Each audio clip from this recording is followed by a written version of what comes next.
Olá pessoal, tudo bem? Tudo bem com vocês? Vocês estão bem? Meu nome é César, este é meu canal de língua portuguesa e hoje eu vou explicar para vocês sobre o universalismo. Se inscreva no meu canal, compartilhe e deixe a opinião de vocês. Então vamos começar. Universalismo. O universalismo, na verdade, o nome já diz, é o universo, né? Fala do universo, né? Das estrelas do universo, dos planetas, do nosso sistema solar, do planetário, do mundo em que nós vivemos. Mas na literatura, o universalismo ele se expande para o interior do ser humano, pelo lado psicológico, mental do ser humano.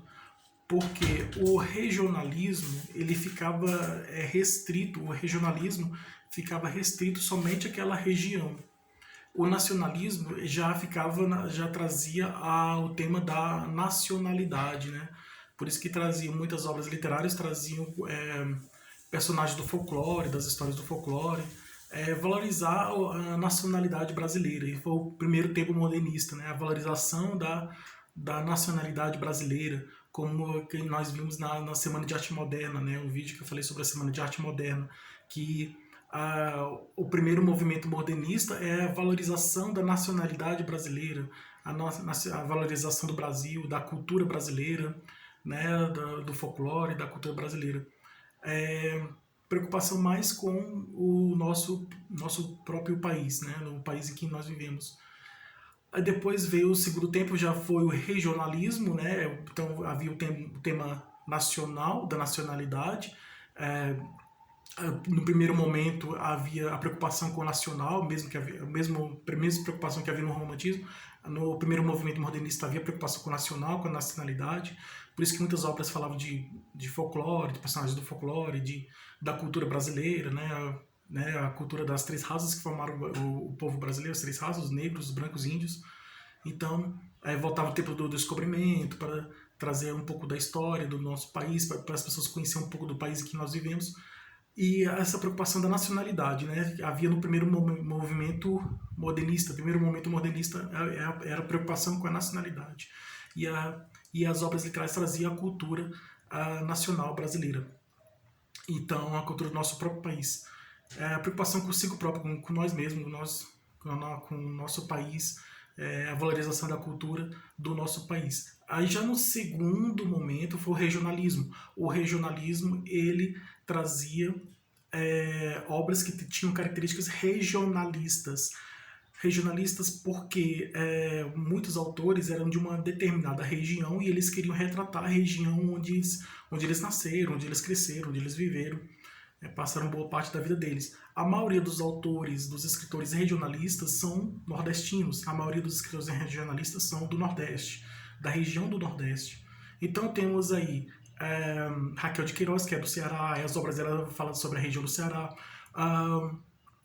O José Lins do Rego, apesar de ser da Paraíba, muitas obras dele também falam da Paraíba, mas muitas obras do José Lins do Rego falam da região de Pernambuco, conta a história de Pernambuco, lá da região de Pernambuco, fala da cana-de-açúcar de Pernambuco, dos engenhos, como foi a evolução do engenho para a usina, e aí ele vai contando a história, mistura fatos históricos com fatos com características regionais da região, a mistura da ficção com a realidade, né? Então tem o Jorge Amado, que é da região da Bahia, muitas obras do Jorge Amado é da região da Bahia, tem a Tieta do Agreste, quem conhece a Tieta, virou até novela, a Tieta do Agreste, né, que virou novela Tieta. Tem a Dona Flor e seus dois maridos, também virou novela na Globo. A Gabriela Cravo Canela virou novela também, Gabriela. A maioria das obras de Jorge Amado são da região da Bahia, daquela região lá da Bahia, porque ele era baiano. Então muitas obras literárias de Jorge Amado, as ficção, né, as obras de ficção, da narração de ficção, do texto narrativo de ficção, são mais dessa região. O ambiente é dessa região, lá da Bahia. Tem o Graciliano Ramos, que conta a história, ele é alagoano, de Alagoas, e ele criou a obra Vidas Secas, que é muito conhecida, né? Muitos dizem que é o símbolo do regionalismo, né? A Vidas Secas, que fala de uma família de retirantes que vão para uma região que aquela região é uma região de seca, e eles procuram sobreviver naquela região.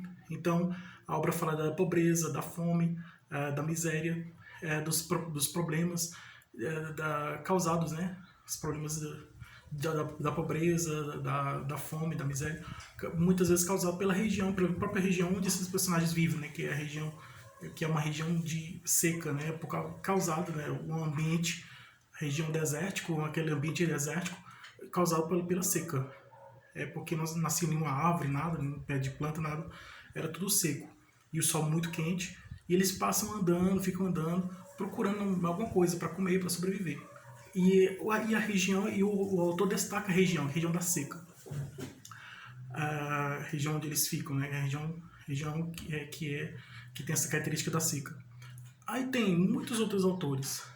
Tem o Érico Veríssimo, que é já da região sul, aí ele conta a história da origem da região sul, do Rio Grande do Sul, aí mistura um pouco de história, da política, um pouco da história, mistura um pouco de história com ficção, e isso aí. Então aí, já no terceiro tempo, aí o Guimarães Rosa ele é um autor regionalista, mas o Guimarães Rosa se encaixa no terceiro tempo.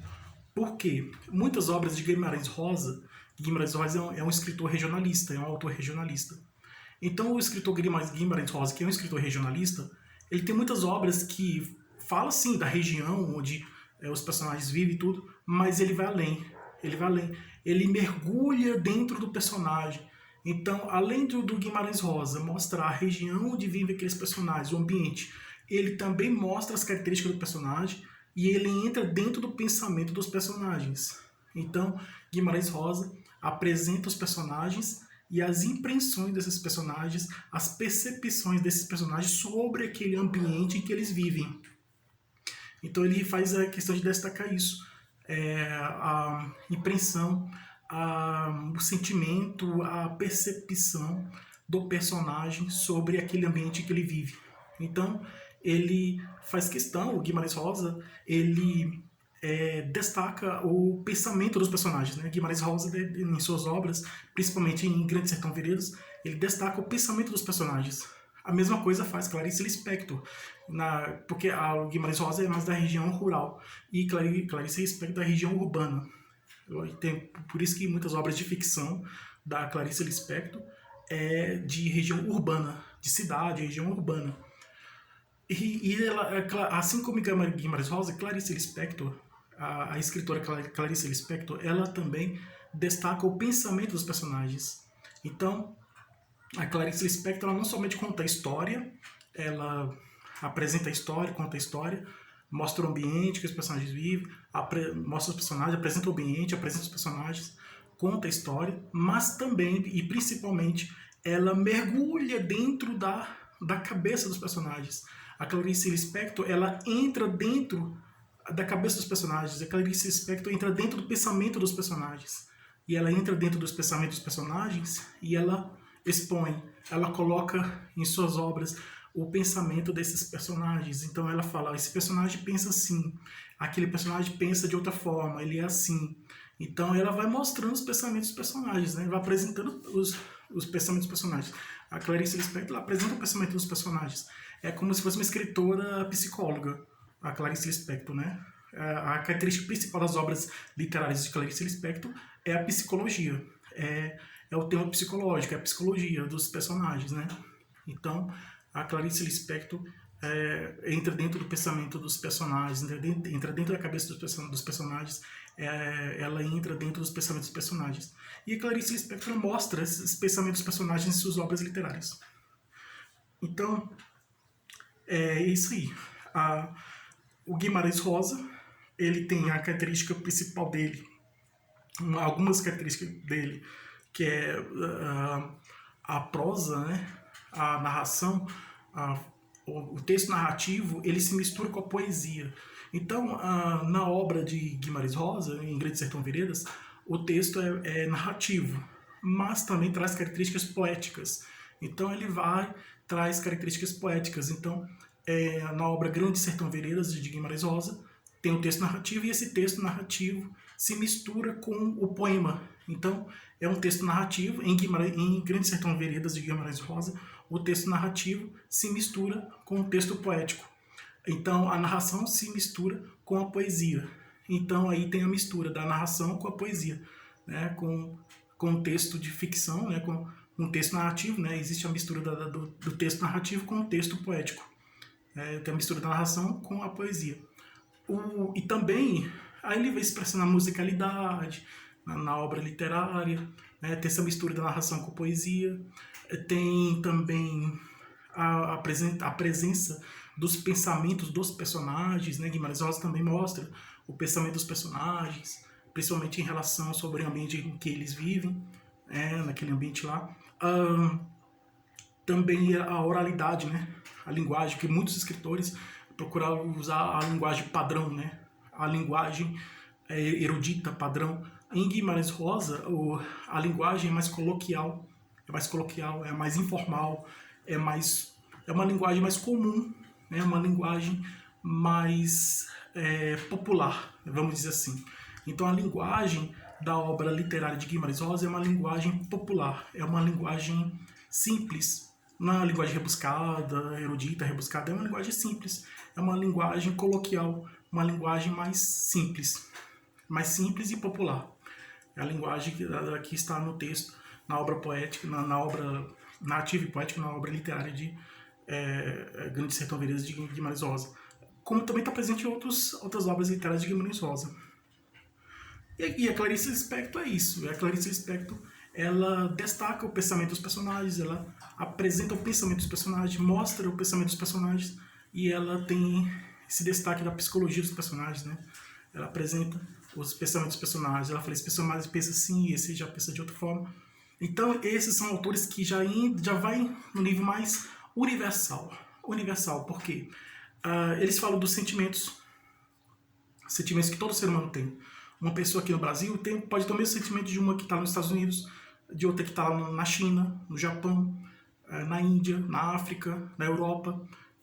Então, o sentimento ele está presente em todas as pessoas.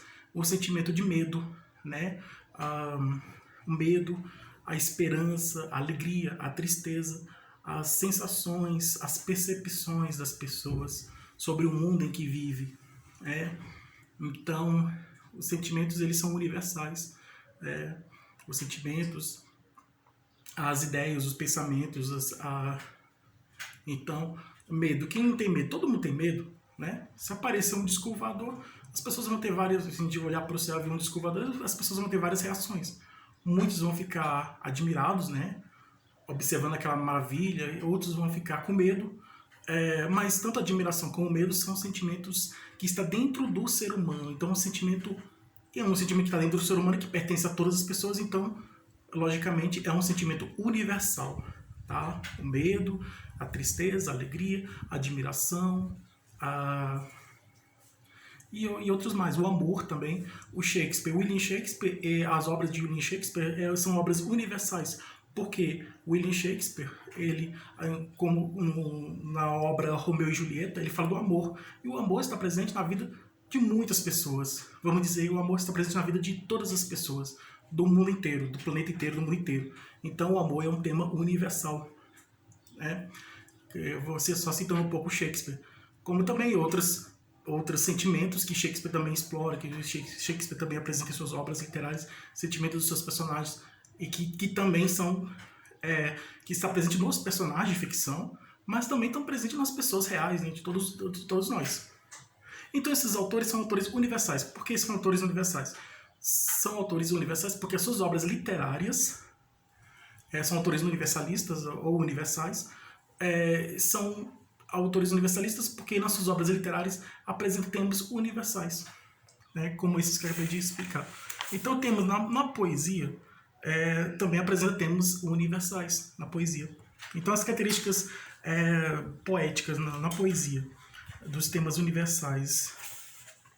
A poesia, depois dos anos 20, né, a poesia passa a ter característica espiritualista, né, de espiritualidade. Tem os médios, né, os médios, eles, assim como Chico Xavier, os médios, né, escreviam poemas né?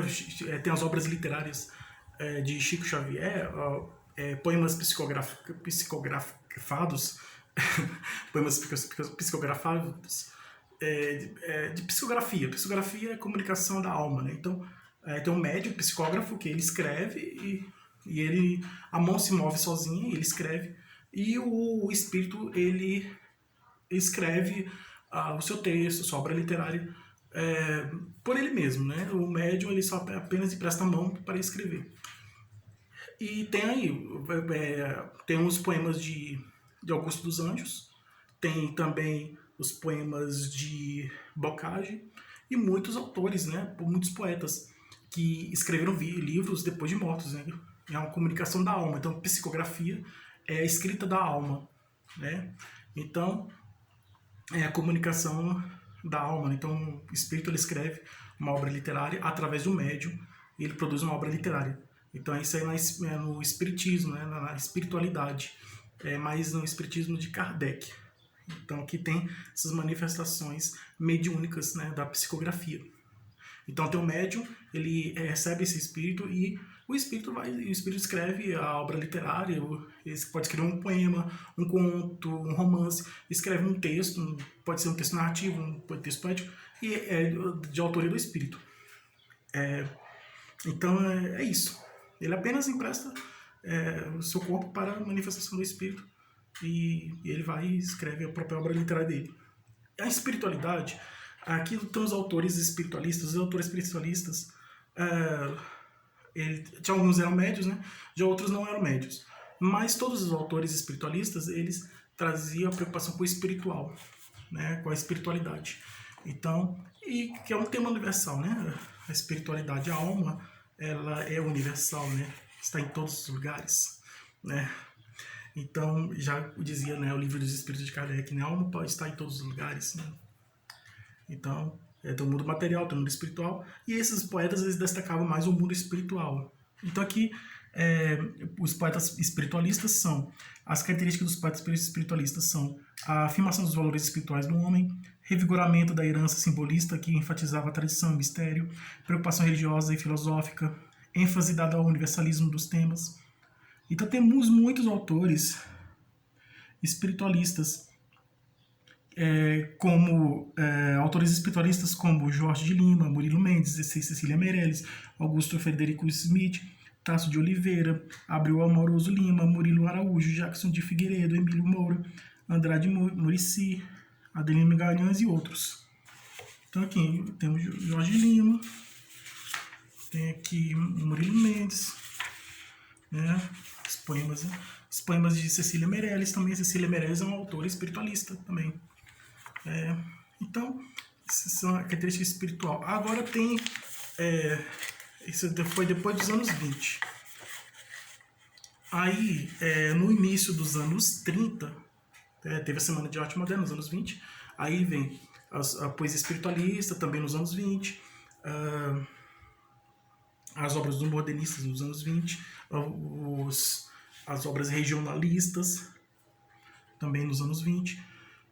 Aqui, aí vem Carlos Drummond de Andrade. Carlos Drummond de Andrade, ele traz temas universais. Carlos Drummond de Andrade. Então havia uma pedra no caminho. No caminho havia uma pedra. Nunca esquecerei de que no caminho havia uma pedra. Então é um poema de Carlos Drummond de Andrade. Havia uma pedra no meio do caminho. No caminho havia uma pedra. Havia uma pedra no meio do caminho. É o poema da pedra, né? Do meio do caminho. Todo mundo conhece esse poema, do Carlos Drummond de Andrade. Havia uma pedra no meio do caminho havia uma pedra, e aí, esse é o poema dele. Então, e o Carlos Drummond de Andrade, ele trazia características universais. Então, nos anos 30, os poetas, eles, vamos dizer assim, tinham mais preocupação com os problemas sociais, né? Os problemas sociais, com a política, a sociedade, os problemas sociais, os problemas da sociedade, os problemas da política, os problemas da realidade. Então, muitos poetas, eles expressavam em seus poemas a realidade, os problemas da realidade, os problemas sociais, os problemas econômicos, os problemas políticos da época em que eles viviam. E que muitas vezes existem até hoje, né? Porque se são temas universais, existiam tanto naquela época como também existe até hoje, né? por exemplo, a desigualdade social entre ricos e pobres, né? O capitalismo selvagem, né? O rico quer ser mais rico, né? Quanto mais tem, mais...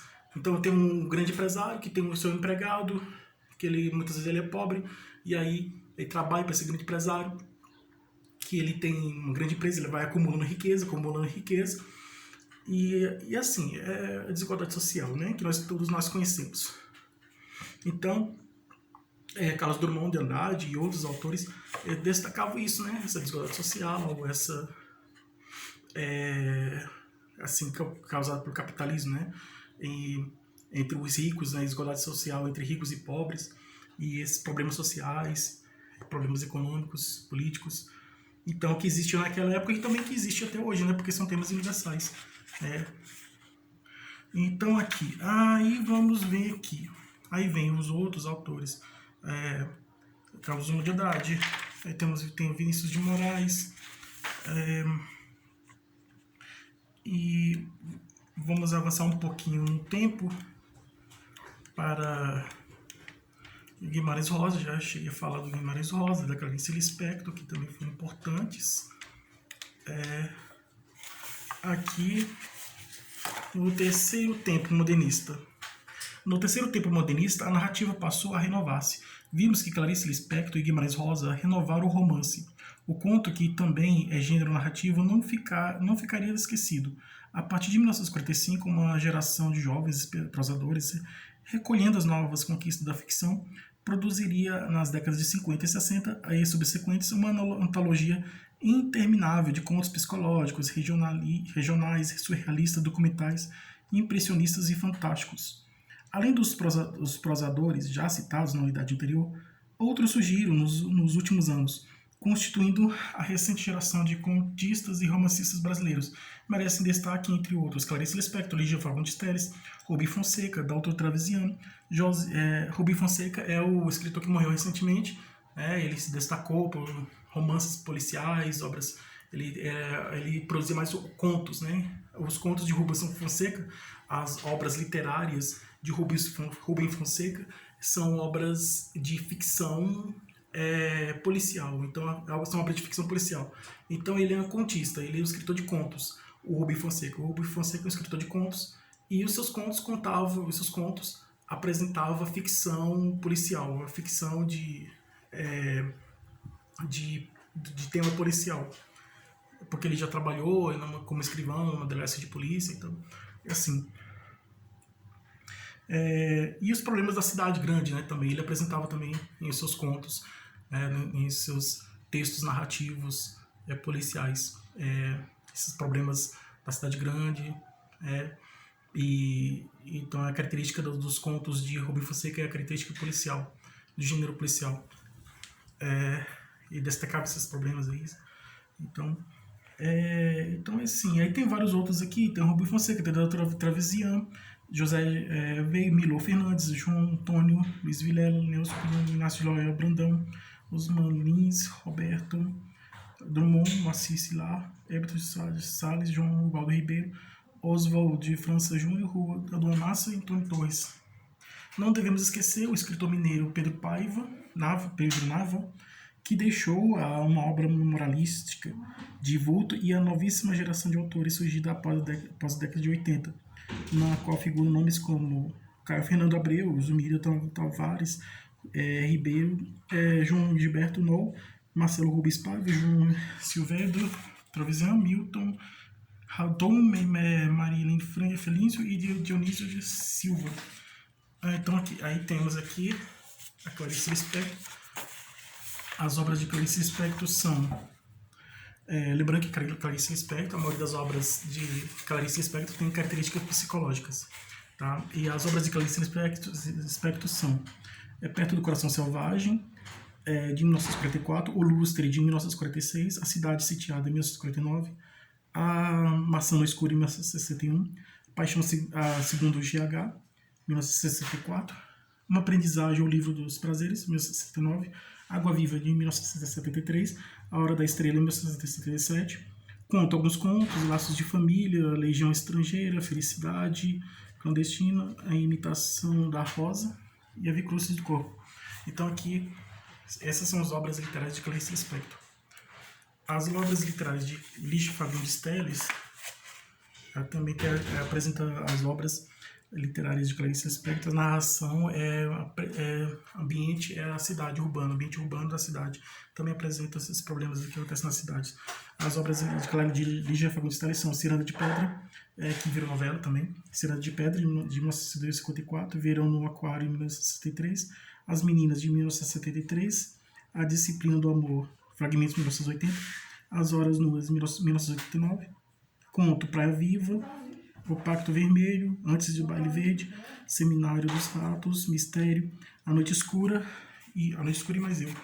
Essas são as obras literárias de Lígia Fagundes Telles. Temos aqui os poetas do concretismo, que tem destaque do concretismo.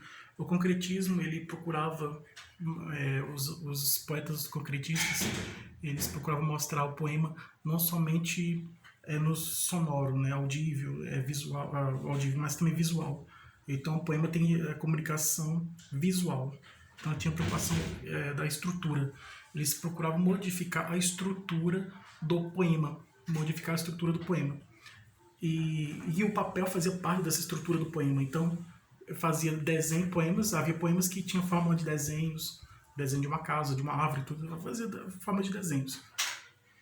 Porque eles faziam essa modificação na estrutura do poema, para ter vamos dizer assim, os poemas concretistas, eles têm a característica da visualização, né? A característica visual, porque os poetas concretistas tinham essa preocupação de mostrar que o poema também é visual. Então, ele fazia modificação na estrutura do poema para ter essa, vamos dizer assim, essa impressão visual, né? Esse destaque visual. Então mostrar que o poema é visual. A tendência do concretismo, né, da década de 50 em diante, porém muitos poetas enverederavam possessivos experimentos de vanguarda. Então, aí tem, incluindo o concretismo, as experiências de vanguarda poética. Temos aí vários movimentos poéticos. Depois dos anos 50, temos a tendência, que é de 1957, concretismo, que é esses que eu expliquei, que traz a modificação na estrutura do poema para transformar ele mais em visual. Concretismo de 1956, neoconcretismo de 1958, violão de rua de 1962, praças de 1962, poema processo de 1967, tropicalismo de 1968. Tropicalismo é aquele lá de Caetano Veloso, Gilberto Gil, aquelas músicas lá, então, eles são tropicalistas. Tropicalismo de 1968, Geração Mimeógrafo, Poesia Marginal, da década de 70. Esses aí já são poemas que fazem parte do período da ditadura militar, que nós vamos ver mais na frente. Que foi um período muito triste, né? A censura lá dos autores, das obras literárias dos escritores, né, dessa época. Então, mais na frente eu vou explicar sobre isso aí. Então, esses aqui são os poemas são as obras literárias do concretismo. Tem destaque João Cabral de Melo Neto, temos aqui Augusto de Campos, Ferreira Goulart. Então, são os poetas concretistas. Aí tem outros conhecidos, como a Cora Coralina, Manuel de Barros, Adélia Prado, Mário Faustini, então, e muitos outros aí. Um exemplo aqui de poema concreto, do concretismo. Mais à frente nós vamos ver sobre Rubem Fonseca e sobre as obras de Rubem Fonseca e de Rubem Braga, que já estão um pouco mais na frente, no movimento um pouco mais na frente. E a característica do poema concretista é essa. Aqui, ó. Vejamos um exemplo da poética de Augusto de Campos. Uma vez uma fala, uma foz, uma bala. Uma vez uma fala, uma foz. Uma vez uma bala. Uma fala, uma voz. Uma foz, uma vala. Uma bala, uma vez. Uma voz, uma vala, uma vez. Então essa aqui é a característica Esse aqui é um poema do concretismo, é um poema de característica concreta, né? Poema que mostra que o poema é mais visual. Então, esse aqui é um exemplo de poema concretista, né? De uma poesia concretista. Isso aí, pessoal.